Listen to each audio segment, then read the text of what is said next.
Sim, quando a gente começou, como é que começa assim, a ideia do catequista? Assim, eu já contei, um monte de gente já sabe a história do catequista, eu contei aqui da outra vez, Sim. né? Mas tem um bastidor dessa história. Eu tinha um site de humor e ele começou a fazer um sucessinho. Sucessinho tipo 2.000 pessoas dia entrando no blog, né? Isso eu tô falando de É 2000, muita coisa. é bastante coisa. Eu tô falando de ano 2000, 1999, por aí, né?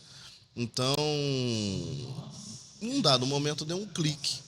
Eu falei, cara, e se eu usar essa linguagem humorística para falar de igreja, né? E aí demorou, mas em 2011 eu realizei esse negócio, olhando para o Jovem Nerd. Legal. Então, quando eu vi o Jovem Nerd, eu falei, cara, eu quero fazer isso aqui católico. E aí eu implementei, né? Aí já era muito mais fácil programar um blog, já era muito mais fácil fazer tudo. A gente fez um podcast. O primeiro podcast católico é o Catecast, que surge em 2011, né? Então, e parou em 2013, se eu não me engano. Então, eu sou o podcast mais antigo, tanto em atividade quanto parado, né? Eu tenho, se eu não me engano, o segundo mais velho é o Santa Zoeira, lá do Santa Carona. Eu tenho mais tempo parado do que eles têm de atividade. Então, assim, a gente fez aos moldes do Jovem Nerd. E aí a gente começou a adaptar para o mundo católico. Naquele momento, por exemplo, ninguém consumia podcast. Olha só. Né? Não fazia sentido ainda um podcast católico, embora fosse bacana. A gente conseguiu umas coisas incríveis com podcast, né? Umas marcas incríveis, mas era uma época que dava muito trabalho, era uma época que não tinha recurso, era uma época que os programas de edição não favoreciam, os esforços de edição eram muito grandes, né? Então, assim, era muito trabalho para pouco retorno, né? É diferente, era um tempo diferente. E aí a gente gostava de escrever. E aí pronto, foi aí que o blog se celebrizou. Pelos textos rápidos, bem-humorados, enfim. Aí era um outro mundo, que hoje, por exemplo, o blog não dá nada. Ele está lá no ar, mas ninguém vai, né? Porque hoje o mundo é rede social. Sim. Que é até um negócio que eu sinto falta, né? Aliás, um dos projetos nossos é migrar, não migrar, mas entrar mais forte no YouTube. A gente sempre esteve no YouTube, mas sempre muito de levinho, porque a gente sente falta dessa profundidade, né? No Instagram você tem 1 minuto para falar. Tem que ser uma coisa muito concatenada. Muito rápido. E a gente quer poder fazer catequeses mais aprofundadas, né? Por exemplo, esse público aqui, né, tá vendo palestras, o cara ouve 50 minutos de palestra, tem um aprofundamento, tem uma substância, né? Esse mesmo povo é o povo que me segue. Sim. E eles falam, eu vejo as coisas que você fala, eu aplico na catequese. Eu fico pensando, poxa, eu falo 1 minuto para eles. Imagina assim, né? Pois é, imagina se a gente consegue falar meia hora, assim, alguma coisa maior, né? Que possa prender o catequista ali, ou ir também todo o restante do nosso público para consumir alguma coisa mais aprofundada. Como você tem visto aqui no Catequistas a questão do público que está aqui nas conversas com você, né? Do primeiro que você veio até hoje, não é? Tipo, muda um pouco a abordagem, você percebe um pouco mais de ascensão em relação ao que eles têm falado, o que eles têm buscado, tipo uma métrica de crescimento em tudo isso? Olha, o que eu percebo é que eles continuam com muita sede. Isso é incrível. Eu vim a todos os catequistas do Brasil, a todos os eventos, e assim, tem gente que está aqui desde o primeiro, e é incrível, né? Porque ontem uma senhorinha me abordou de Caruaru. Olha que né? legal. E me deu um doce de leite que ela fez e não sei o que. Eu fiz para você, né? Olha. Pensando nos seus filhos e não sei o que. Então, é um carinho absurdo, né? Ela está aqui desde o primeiro, ela viu eu falando dos meus filhos, ela viu a minha evolução, ela viu...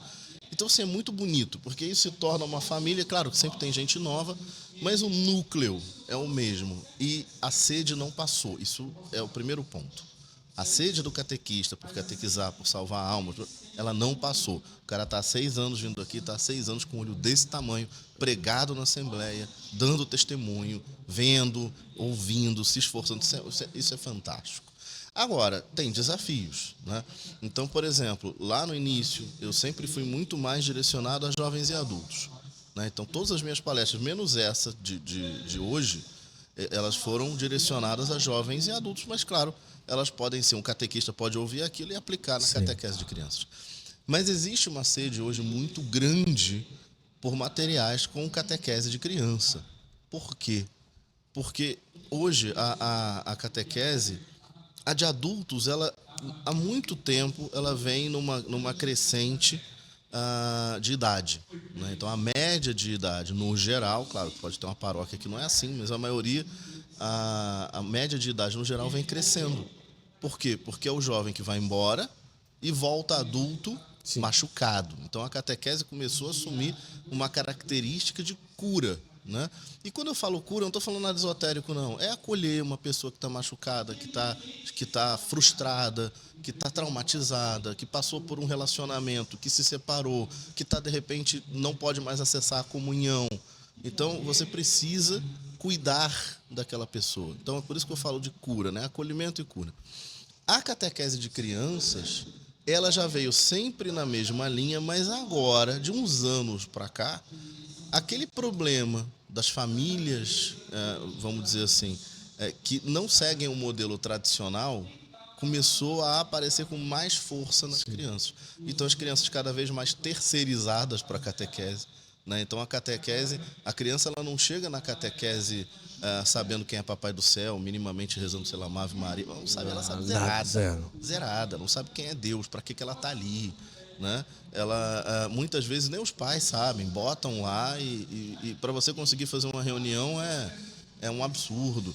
Então, as catequistas, cada vez mais, elas não estão assumindo só o papel de catequista, elas estão assumindo um pouco do papel que deveria ter sido da igreja doméstica, da família, né? Claro que não é um papel de pai e de mãe, mas é aquela educação religiosa que o pai e a mãe deveriam ter dado. Então, a criança já chega sem isso. Então, o catequista precisa avançar nessa seara. Ele precisa dar aquela primeira educação religiosa que não é função dele, né? Não é a função primordial dele. Então, cada vez mais, a demanda por materiais e conhecimento de catequese infantil, psicologia, como lidar, como fazer, o que dizer, de que forma dizer, como abordar, isso vem crescendo nos últimos anos, justamente por causa do novo perfil da catequese infantil. Agora você e a Vivi respondem muitas caixinhas de perguntas, né? O público de caixinha de perguntas às vezes é muito tipo espiral, não é? Você vai, depois desce, volta e tal. Mas se a gente conseguisse caracterizar o que é que nesse espiral acaba sendo mais recorrente nas caixinhas de pergunta e se tem alguma recorrência que você acha melhor não abordar por um motivo ou outro, ou que você não aborda simplesmente por dizer, olha, eu já falei muitas vezes sobre isso e isso é muito recorrente mesmo. A caixinha de pergunta, ela acaba misturando o nosso público, né? Porque a caixinha de pergunta, ela serve a quem está chegando agora e tem uma dúvida muito básica, que não interessa quem já está há muito tempo com a gente, e ela tem umas coisas maiores. Eu vou te falar, para as coisas maiores é que eu sinto falta do YouTube, por exemplo. Para poder prolongar mais, aprofundar. Porque tem coisa que é altamente teológica, não tem como explicar ali num story. Né? Ou você explicar mal e deixa o cara com muita dúvida. Agora, uma coisa que tem, né, um assunto, um tema específico que tem aparecido muito de 2, 3 anos para cá e crescido cada vez mais, são pessoas com neuroses, porque vivem um cristianismo apenas digital. Um dos grandes trabalhos do catequista não é responder a caixinha de pergunta, é responder o direct. Porque uma coisa reflete na outra. O cara vem pela caixinha de pergunta, pergunta A, você responde, e depois ele pega aquela resposta e fica no direct. Olha, mas aprofunda, deixa eu entender, e não sei o quê. E uma das coisas, a gente responde mais de 400 directs dia.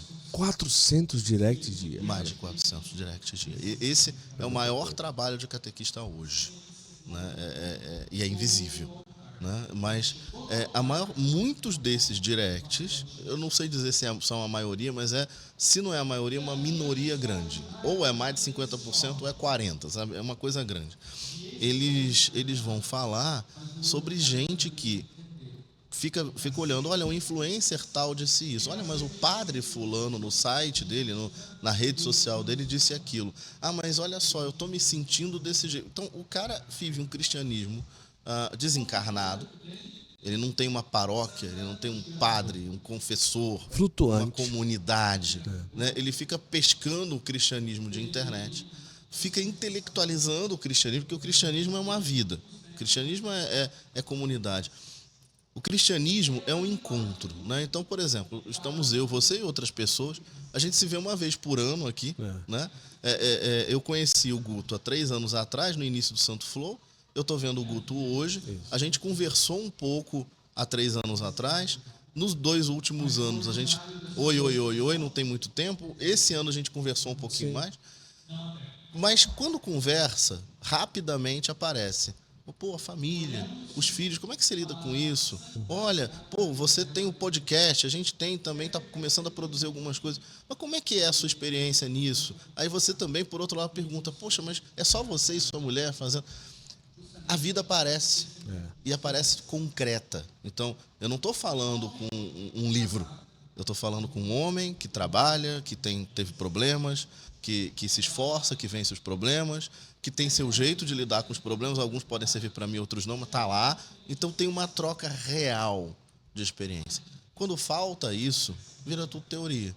Né? Se a gente estivesse falando sobre fazer podcasts, eu posso sentar e conversar com o Guto, e ele vai me falar, vai me descrever tudo que tem aqui. Né? O equipamento é esse, porque eu achei mais barato, esse é mais barato. Ou eu posso ficar lendo um manual na internet, como fazer podcast. Baixa um PDF e fico lendo, e cada um vai falar alguma coisa e eu não sei sair do chão. Né?